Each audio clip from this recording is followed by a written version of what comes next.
So here we are, magandang gabi from Atlanta, magandang tanghali Pilipinas. Today is going to be an interesting topic to share, and two of my ACT International mentees are here with me. I'm gonna introduce them later. But this is Josephine Arjo Carino Turner, founder and CEO of ACT International Consulting LLC. And today's session is about sharing the projects that these two mentees have done, which is also sponsored by another ACT mentee. So ACT Online Mentoring on Project Management is a technical innovation that intends to empower community-based project implementers in the Philippines, Filipinos and those of Filipino roots in different parts of the world who are engaged as project sponsors, or anyone who values self-paced online learning for personal and professional skills development. So I hope to inspire project management practitioners to become local consultants for projects in your community, your town, your city, your province, or organizations that you're part of. So we are so much familiar, lots of things around us happens because of projects. Lots of them are successful, but there are also some projects that are not successful.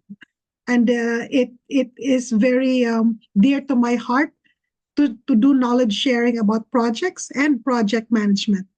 Together, we can learn and join forces to act and be part of the solution to this problem, especially when we see projects that are not the way we expect them to be. So I'm gonna share some more of screen. So again, these are my professional credentials on why I'm doing this as an international consultant, focused especially on the Philippines. I also have clients here in the USA, but most of them are business-to-business partnership and or training companies that are engaging me to conduct training on behalf of their organization. So different various levels of topics which I am qualified to teach.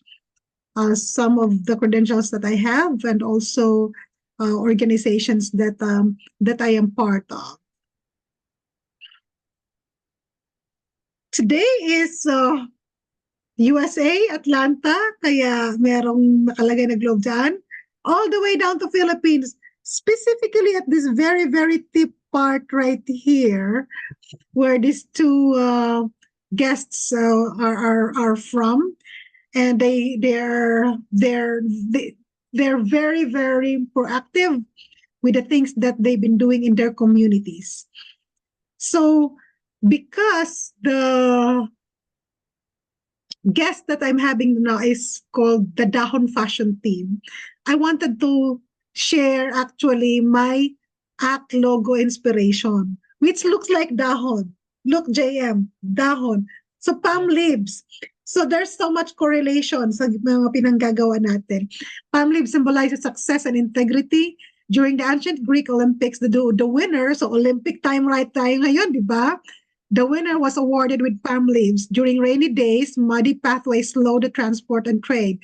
The Greeks speed them up by putting palm leaves on the muddy path, a simple solution to speed up progress. So nakaka-relate much ako dito. The asterisk symbolizes a small star, and in ancient navigation, the stars play a major role in keeping keeping the right direction. I put together the palm leaves to make an asterisk. All the elements put together to depict direction, guidance, success, and integrity. This is from Martin Anthony Miliado, vector artist based in General Santos City. So this logo ng ACT is actually dahon. So to introduce to you our guests for this PM one-on-one, we have the Dahon Fashion Team. Welcome to you, JM Ganuan and Imor. I wanted you to share more about yourself. Hello! Yes. Po. Kami po ang Team Dahon Fashion. Of course, kasama ko po si Kuya Imor. I'm JM Ganuan. Isang pure-blooded Tiboli po mula sa bayan ng Mayitong, probinsya ng Sarangani. Then Hello! Ako pala si Romeo's man o mas kilala lang Imon. So, Timur. Yeah. So that is Team Dahon Fashion. Sila yung tao talaga behind sa Facebook page na ito. Later on, I'm gonna go over and introduce yung kanilang Facebook page. So this is the Facebook page cover that you will be able to see some. And can you share more about your Facebook page, JM, so that I can switch and once you share something a little bit, then I'm gonna share your Facebook page itself. What inspired you to create this? How did it all started? All of the stories that you can tell us. Yes, ma'am. Yes po, Coach Arjo. Yung Dahon Fashion po namin ay nagsimula po siya with Kuya Imor last 2019 pa po during the pandemic time. And of course, nung nagsimula kami doon, parang na-love na namin yung work namin, which is related siya para sa akin din as nangangarap bilang isang fashion designer. Kasi sa Dahon Fashion po, gumagawa po tayo ng mga outfits. Of course, nagawa po mula sa iba't ibang uri ng dahon ng bulaklak at halaman. Ayan po. And sa tagalang panahon po na pagpapatuloy namin sa Dahon Fashion ay ayun po, pumasok din sa isip namin ang mga iba't ibang gusto namin sa life, di ba? Like yung pagtulong sa kapwa, ayan po, number one talaga yan. Kasi meron din kaming mga advokasya. Yun talaga yung gusto namin, ang makatulong sa kapwa at saka lalong-lalo na sa mga indigenous people's group like us po, yun po talaga, Ma'am Arjo. So that is a challenging time during the pandemic. And Yes. how did it evolve na mas maraming nakakaalam sa inyo na alam mo yung Dahon Fashion is mostly for photography, right? Kasi hindi mo naman masusuot na matutulog yung dahon kasi nalalanta sila. But they're very very appealing on photography, photo shoot, and to have something na, just like Eve. Can you imagine in the Bible before na they cover themselves before God with leaves, right? So you put it in somewhere into that kind of a biblical na instances at that time. Paano nga talaga, no, kung wala talaga walang mga damit-damit na ganito, ano ba pwedeng ma-cover natin sa ating mga private parts, which you were able to really feature. So most of them was photos. I have not met you both. I have not met your sponsor as well. So lahat tayo ay nakikinabang sa virtual opportunity and the technologies that we are blessed. So since that time, that during the pandemic, maraming nang nakakakilala sa iyo, JM. You've been featured nationally in so many TV interviews and also mga engagements. With this kind of community na mga involvement ninyo, papaano na lumago na mas marami na kayong nakilala na mga collaborators somehow o mga tumulong sa inyo or mga nag-reach out? Papaano kayo nakakakilala? Paano tayo nagkakilala? How it all started? Ano po, ma'am, ito po talaga yung malaking impact ng social media talaga, no? Kasi mostly sa social media kami nagpo-post, doon kami nakilala, doon kami nakita, hanggang sa may mga taong nag-approach, nag-message personally para kilalanin kami. Kaya yun po yung nangyari. At yun din po yung nagbigay ng inspiration sa amin na mas ipatuloy, no, yung sinimula naming Dahon Fashion, mas i-level up yon, mas engage sa ibang mga social media influencers para at least mahila kami or mas makilala po kami. Yun po yung nangyari, Ma'am Arjo. Okay, so I'm looking at right now in your Facebook page. So for everyone, please follow Dahon Fashion. So far, you have 5,000 over 5,000 followers. Meron kayong almost 4,000 na likes. And it is Facebook ng Dahon Fashion yung pangalan. And you will be able to see all of the events nila ni JM over time. So sinasabi nga ni JM na they have a big heart to give back. So you're using your talents and your skills to raise awareness and to give back.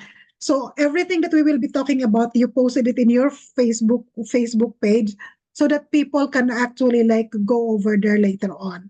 So I'm gonna talk about right now, yung ating kumbaga discussion natin on your project. You know, what happened to your project? How did you started it? And I know that you have like lately you said na balik eskwela program na initiated niyo. So sabi ko, I wanted to share this concept to you and more kung ano yung kaibahan ng ano ba yung project pag sinasabi natin? Tapos ano yung program? So ito, according to the Project Management Institute that I advocate a lot, project isa siyang temporary endeavor undertaken to create a unique product, service, or result. So yung bawat outfit na ginagawa mo, JM, or need kayo ni Imor, each of those project yun. Kasi iba't iba siya, iba yung resulta niya, iba yung product. Yung product mismo is kung paano na yung naging resulta nung gown na create mo sa isang tao or whatever that is in the fashion shows that you've done. You know, that is unique, di ba? Tapos meron siyang unique service, meron din siyang unique na result. Pag program naman ang pinag-uusapan natin, related projects, ito yung pinaka-importante na key term dito, related projects or subsidiary na mga programs and program activities na kailangan siyang i-manage and coordinated in a manner to obtain benefits not available from managing them individually. So example, in your Balik Eskwela program, yung pinaka-benefit ninyo is to really bless those kids as they are going to face the school opening, right? In your in your outreach program, nakikita ko na meron kayong ginagawa na school supplies distribution, meron din kayong grooming or hygiene, yung pagpagupit sa mga bata especially, plus may feeding component siya. Right? So, actually, bawat isa yon project yun bawat isa kasi iba't iba yung kanilang resulta. Iba't iba yung resulta nila. Pero, kino-ordinate nyo sila in a manner na ang benefit, ang benepisyo sa bawat isa na yon is the same. Kaya nagkakaroon kayo ng related projects na part ng isang program. So ang program, kumbaga umbrella siya, tapos ito yung project. So a project can be part of the program itself. Okay? So yan yung ating Project Management 101 lesson for the day in relation to what you do so that alam nyo kung ito project ito. Mag-project, unique yung kanyang product, unique yung kanyang service at saka yung result niya. Pag program, may relationship lahat-lahat ng pinanggagawa ninyo kasi ang importante dito kung ano yung benepisyo na common sa mga proyekto na ginagawa ninyo. So today, we're gonna share about ang scope ng inyong collaboration, especially with Feed the Soul of Miss Mia, Feed Your Soul of Miss Mia.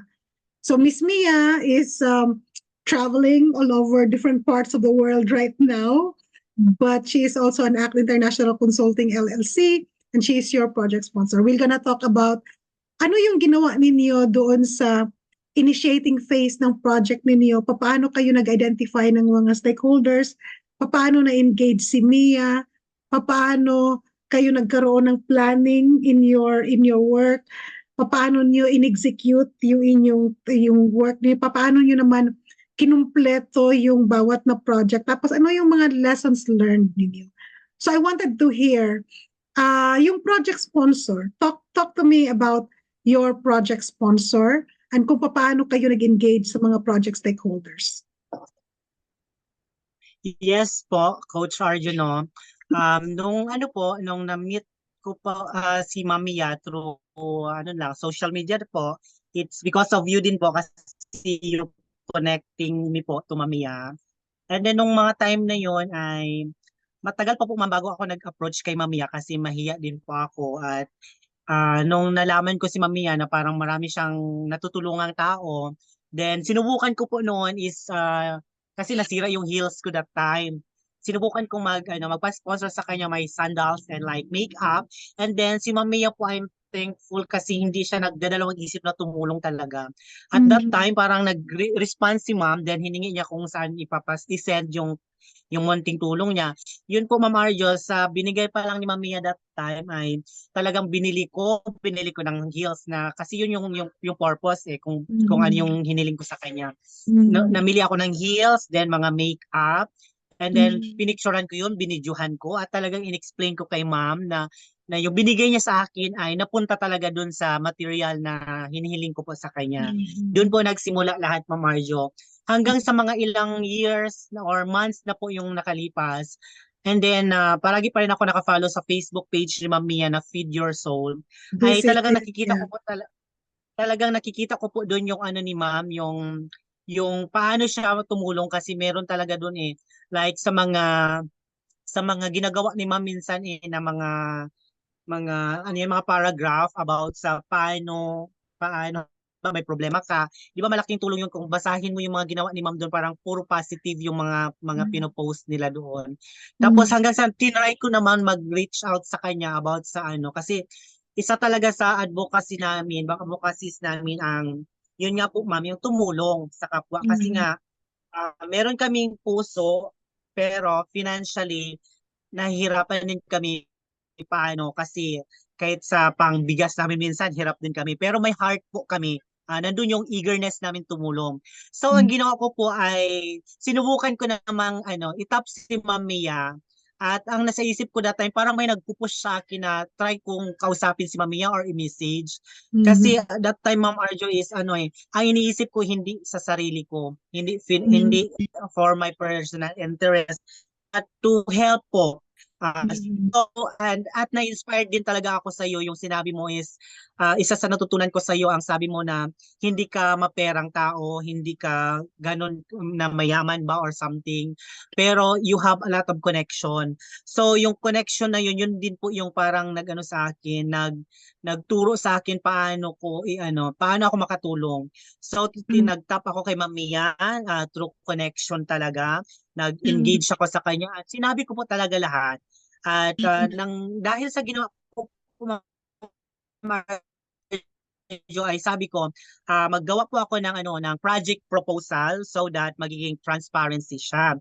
Kaya po yung first project namin like feeding programs ay talagang gumawa po ako ma'am ng project proposal kahit na sinulat lang siya kahit inato lang siya at least specific lahat yung price lang kakailanganin namin. Kasi gusto ko rin yung makita talaga ng sponsor kung saan napupunta yung pera niya, di ba? Ganon talaga yung ginawa ko. At kahit sabihin mong maliit na bagay yung mga halaga ng mga gamit na binili, pero pag inisa mo siya, talagang mabubuo at malaking budget na siya. Yes. Yun po yung nagiging strategy. Diba? Yeah. So Mia, we have to be very thankful for her. Well, but nandito tayo sa kanyang Facebook page right now, like in Costa Rica.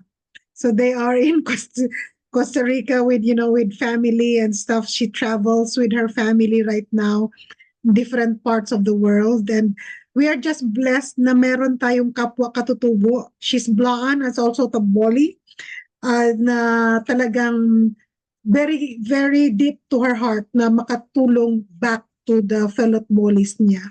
So, bong salamat, Flenek Mia, for the kindness that you have extended. So, when you have secured your fund and you know that you can do this project, sino yung mga una-unang mga sabihin mong stakeholders na in-involve ninyo, mga tinap kaagad ninyo, sino-sino yun sila, paano nyo sila in-identify? So ma'am, talaga, ang ginawa ko is pumunta ako nung nangyari is may isang sitio sa amin na gusto kong maging first beneficiary namin. So kinausap ko po yung sitio leaders namin, binalitaan ko sila binigyan ko sila magandang balita, di ba? Sinabihan ko si sitio na magkakaroon ako ng feeding program and my first beneficiaries is sitio Kansal ng Barangay Barangay Tuanadato. Of course, masaya po sila. And nag-ikot-ikot din po ako that time. Nag-survey sa mga bahay-bahay na may mga bata. At syempre after noon, kinausap ko din po yung barangay captain po ng Barangay Tuanadato at hinatid ko po yung magandang balita about sa incoming project ko that time. Ganun po yun. And of course, with the help of my team, the Dahon Passion team, at may mga volunteers na din po na gustong tumulong that time. Kaya nagpapasalamat din po ako, Ma'am Marjo. So, you have, meron ka talagang mga communities na talaga na you identified. Paano mo pinaprioritize yung mga communities na ito? What made them stand out with so many other barangays? What made Tuanadato and Barangay Banate, especially the chosen barangays, as among how many barangays of Maytum? Why Tuanadato? Why Banate, for example? Ma'am, syempre sa Tuanadato kasi kitang-kita naman po sa mga bata, lalo na yung mga batang dumaan that time na yung walang sapin sa paa, walang tsinelas talaga as in. Tapos parang yun yung mga nag-ano sa akin, nag-push sa akin na kailangan silang maging beneficiary, kailangan silang tulungan. Kitang-kita talaga sa kanila kasi alam ko din, doon ako nagstay at na-witness ko din po talaga, ma'am, yung kahirapan na meron sila, mahirap paano magbili ng tsinelas. Alam ko, na-witness ko talaga mahirap kasi kung magkakaroon man sila ng konting pera na nanggaling sa parents nila na magtrabaho, gano'n. Ang prioritize talaga is bigas. Yun po talaga naiisip ko. Syempre kung may konting pera yung mga magulang nila, hindi yung kagamitan ng anak yung nauuna yung bigas, yung pang pagsalu-saluhan nila sa araw na yun hanggang sa panghapunan nila.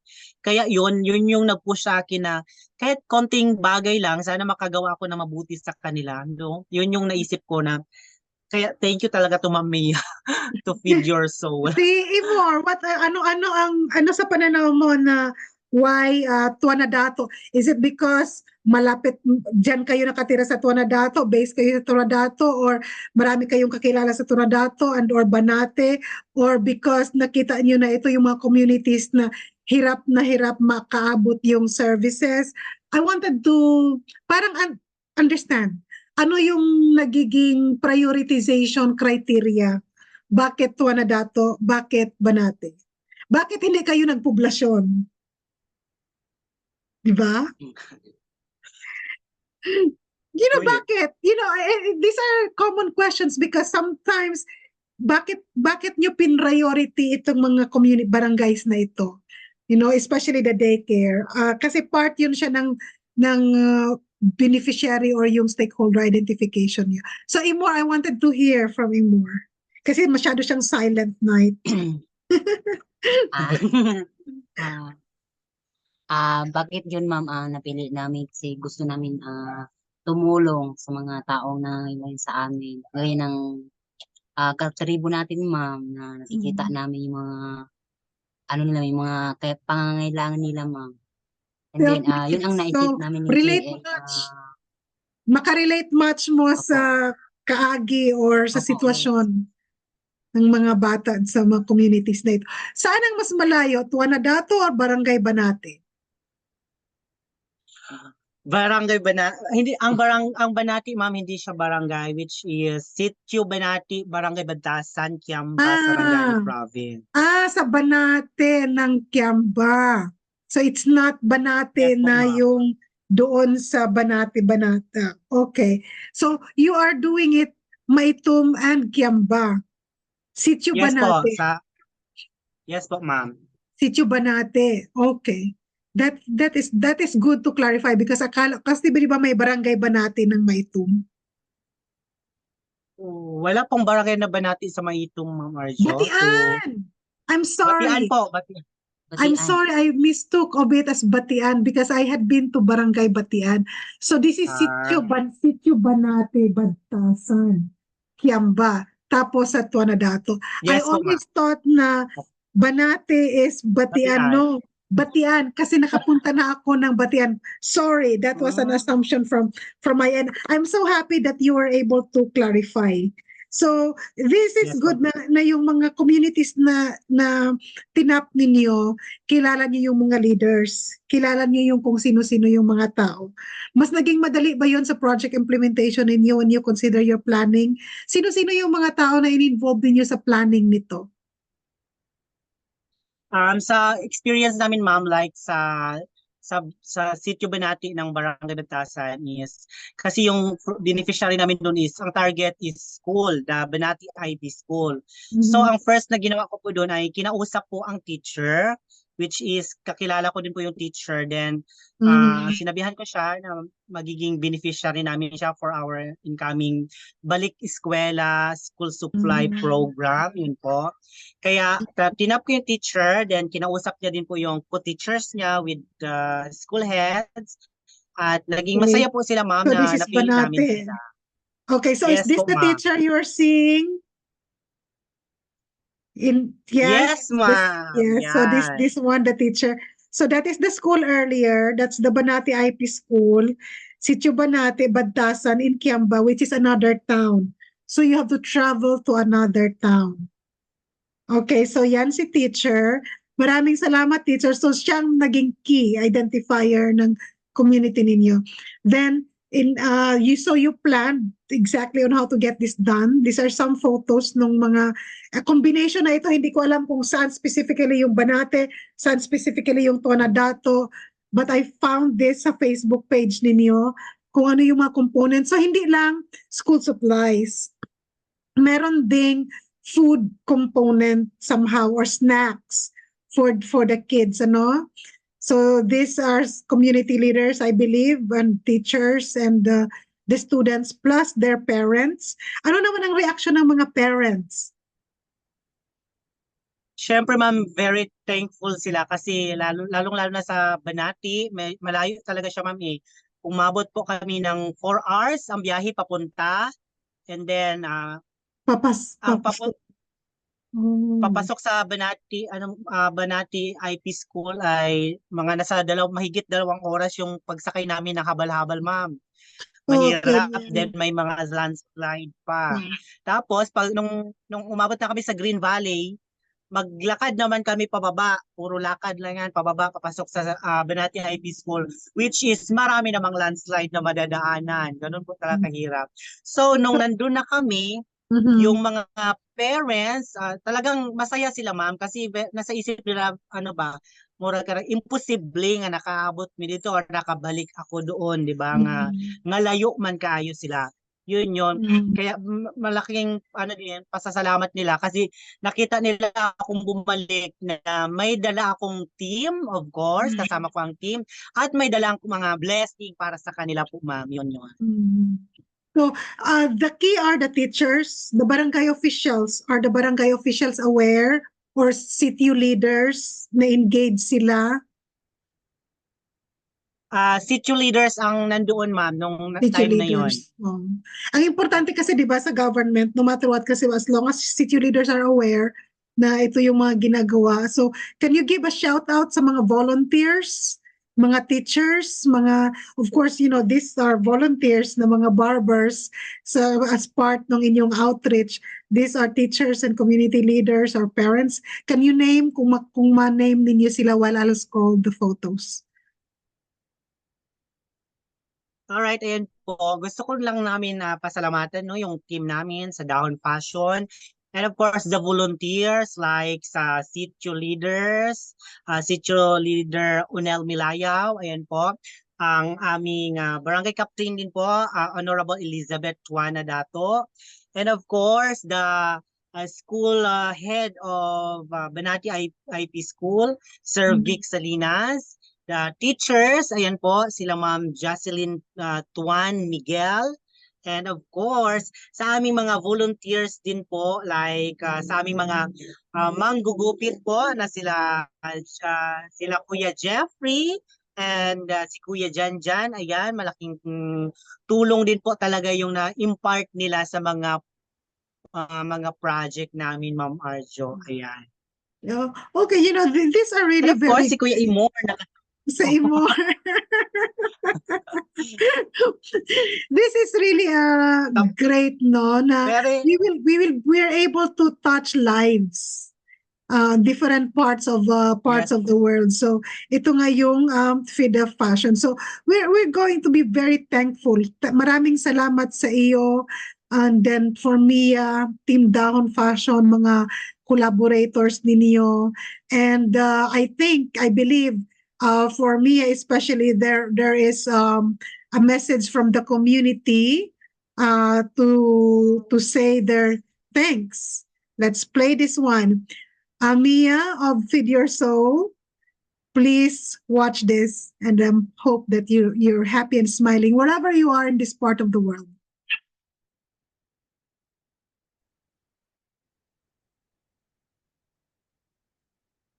So that thank you message is from what community? Tuanadato or Banate? ma'am, ulit lang po, Ma'am Yung Arjo. video na yun, galing yun sa Ang ano, Banate ma'am, or yung video na thank you Feed Your Soul ba sa Banate or Tuanadato?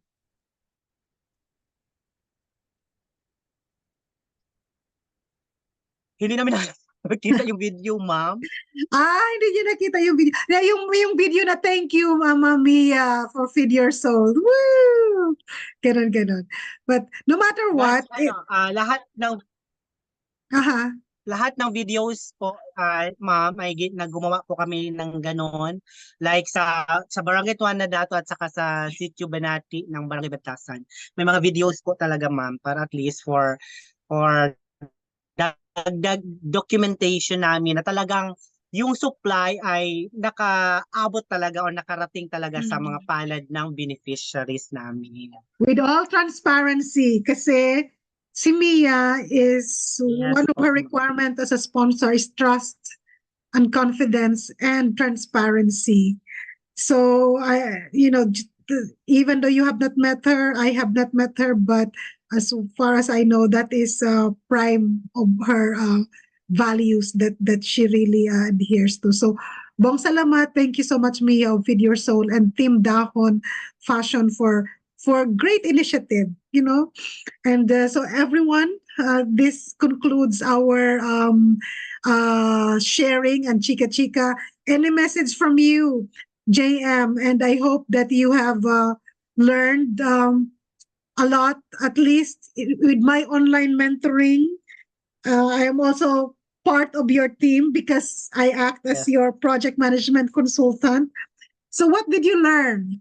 Even though we just know each other virtually, what did you learn from me over this X number of years? This project with Mia is just one. We have done some already with Boy Limpayin Cebu Glass, now the chairwoman of NCIP for your fashion ever in Manila, your first fashion in Manila. We have not talked about that yet kasi masyadong busy yung ating big partner here, but we hope to talk about that in the future. But what have you learned? What's the value of this mentoring kahit online ito? Ma'am, yung magiging honest, tapos connection and transparency. Yun po yung mga naano ko sa iyo, first na mga word ang mga natutunan ko. And syempre sa iyong sa coaching mo sa amin, kahit malayo ka, talagang anytime talaga, no? Anytime na magme-message kami sa iyo, may mga questions kami na gustong itanong, may mga gusto kami ipa-correct ng mga announcement namin, nandyan ka. We are very thankful kasi kahit malayo ka, kahit yung oras natin ay Malayo magkabaliktad man, siya. medyo malapit pa rin. It's because of social media, no? Thank you, ma'am, kasi grabe, hindi ko alam kung hindi sapat yung pasasalamat. Kaya nga, balang araw, kita din kita sa personal, no? Mayakap ka at maiyakan ka namin. Thank you sa guidance mo sa amin. Maraming ako kayo ma'am, na-impart sa among life, no? Simula nung nagkakilala tayo through online lang din 'yon. Pero alam ko na grabe yung naano mo talaga sa Well, meron pa tayong international engagement, Arjo. remember?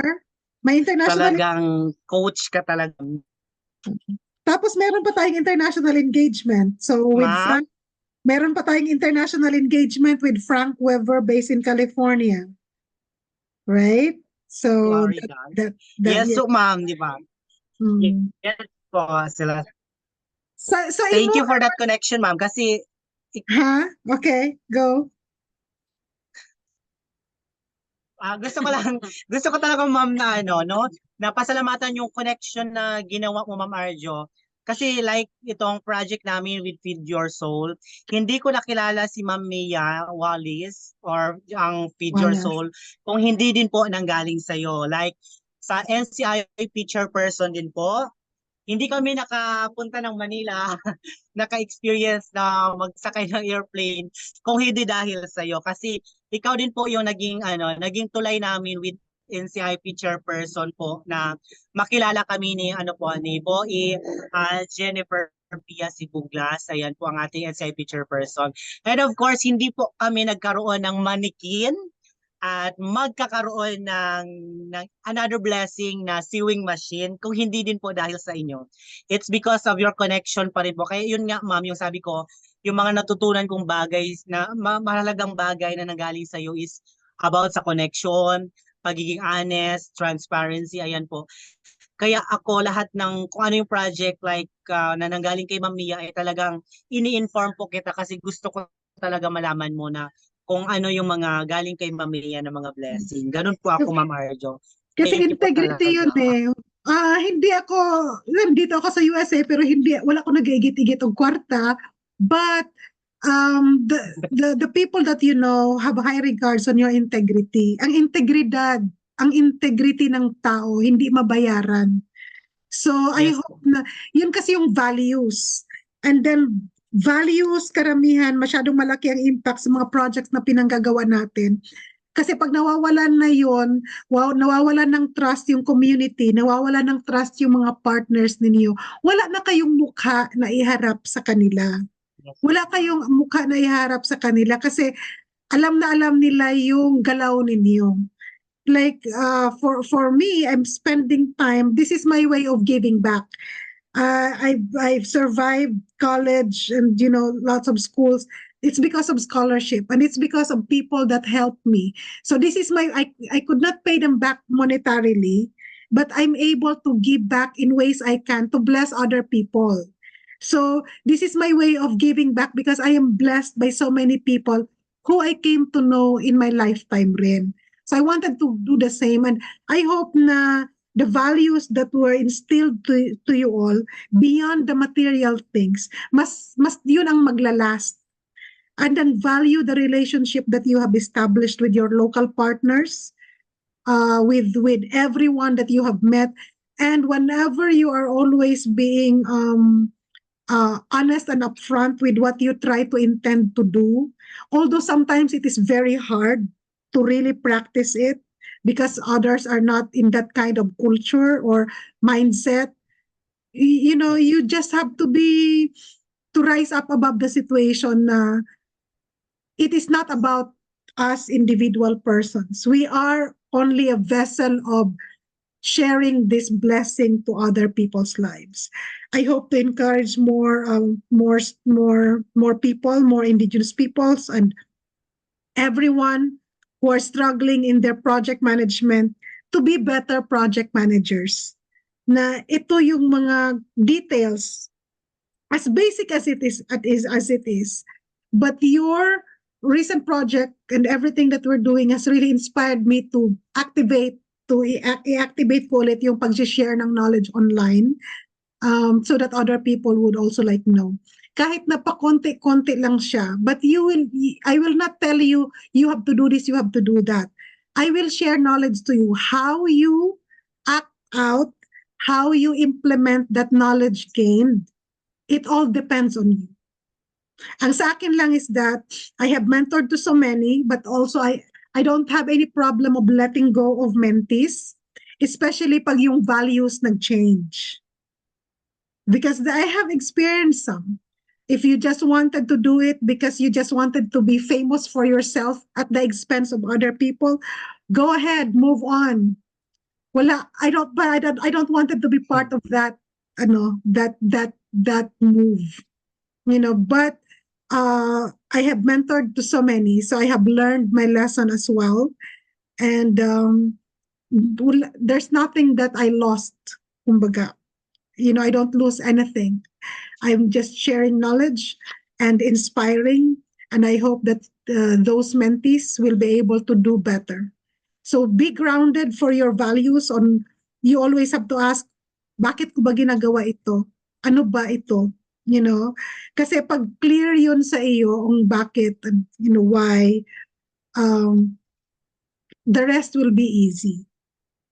And then you will always have good partners. You will always have longer and more sustained engagements when there is trust, transparency, tapos yung honesty in the things that you do. So yun yung aking in closing remarks sa ating sharing. Maraming salamat. Imor, magsalita ka naman. Masyado ka namang silent night. Eh. I know Imor is doing a lot of action behind the scene. But Imor, I wanted to, ikaw nagsabi na si JM ng kung ano yung na-learn niya. Sa ating coaching and online mentoring, ikaw ano ang na-learn mo as a person?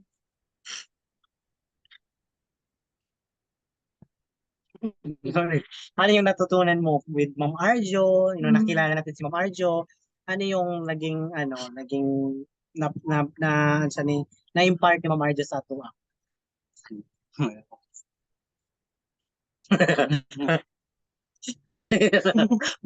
Maulaw siya, ma'am. Mahiya siya. Mahiya siya? Pagkakataon mo na ito, Imor. Pagkakataon mo na magsalita ka. Sige na. Siyempre, yung mga naano ni ma'am sa atin. Like, sa magkaboli mga siya. problema tayo. Magkaboli siya para i-translate ni mo. Sige na. Sige, Diba?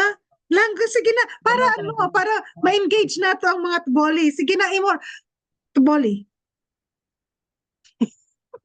Sige, salamat ma'am. Bong salamat ma'am. Yung kuwalang ng tubulan ko and connection ng bele me. Bongbong part ng be. Lalo mi GM. Always updated di bele me. Turing mi bele kengge mi. And then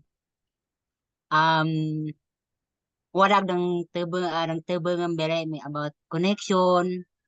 And then basta wadag. And bongbong salamat be kuwalagan ma'am always so bayo mi ka-chat mi or katawag mi always ma-update utag mi. Umaga upgrade. Upgrade utag. JM, translate natin sa mga hindi nakakaintindi ng boli. So kasi blaan ako, boli kayo, di ba? We are sister IP groups. Kasi gusto nating ipa-share na kahit na yung indigenous peoples are able to do something. So Mia is half blaan, half boli. Ako half blaan, half Christian, Ilocano, Waray on my father's side. So cultural diversity nakikita natin dito. So JM, you share what Imor said.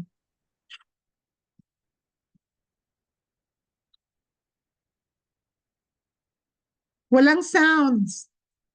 Walang sounds. Hello, ma'am? Ayan na, meron ng sound. So, okay na. Ayan po. Hello? Yes. Ayan po, according kay Kuya Imor, nagpapasalamat siya na nakilala ka namin at dahil malaki yung naging na-impart mo sa life namin. At nagpapasalamat din siya na parang yung turing namin sa iyo is like mother ka daw namin, ma'am. Yun yung sabi ni Kuya Imor. Kasi grabe, pag pag online, pagka-chat ka namin gano'n, parang always naging parang gising yung isip namin pag ikaw yung ano namin, yung ka-chat, 'di ba? Kaya sinabi niya parang nag-upgrade yung utak niya kasi parang nagiging ano siya, nagiging active pag ikaw yung ano namin, yung tarot kausap namin. Ayun, maraming maraming salamat ng ano mo, lalong-lalo na sa connection mo, sa pagmamahal mo sa amin. Yung sabi ni Kaymor. Well, as I always told you, JM, masyadong malapit sa akin ang Boli because I have lots of relatives who are Bolis na married sa Bolis ng Lake Cebu. And also in my tomb, shout out to the Disavili and Wali family. They are my foster family sa mga Bolis ng my tomb. So it is my honor to to give back and share and do something na sabi ko hindi naman lahat-lahat kasi ng tulong na kinakailangan natin sa isang tao or sa isang organisasyon ay pera. Pero yung knowledge, yung kaalaman na ma-impart natin so that kayo, yung na-impart ko sa inyo, mai-transfer nyo rin sa iba para mas masaya yung ating mga projects, mas ma-lessen natin yung mga problematic na mga projects dahil hindi sila transparent doon sa ginagawa nila, sa communities na ini-engage nila. So, sa akin, yun na talaga na responsible tayo sa kung ano yung ginagawa natin. Tapos, especially kung sa mga tao na mga involved na kung ano yung sinabi natin, yun ang ating gagawin. Walang labis, walang kulang. Yeah. Kung labis-labis na pagmamahal, walang problema yun. Yung pag-i-implement natin. So maraming salamat. I love your background. Dahon, I can see the dahon. Patingin nga, basahin nga natin sa likod. Dahon pa. Hindi ka Dahon, siya. dahon F. No problem, but you were able to pull it through at the very, very last minute. So, maraming salamat. It's really 1 hour of our interaction. So, I'm gonna share this to my Facebook page para rin meron tayong documentation. Until so long, sana muling pagkikita, muling interaction natin. Bong salamat for this opportunity to interview you both. Bye. Thank you, ma'am. Bye.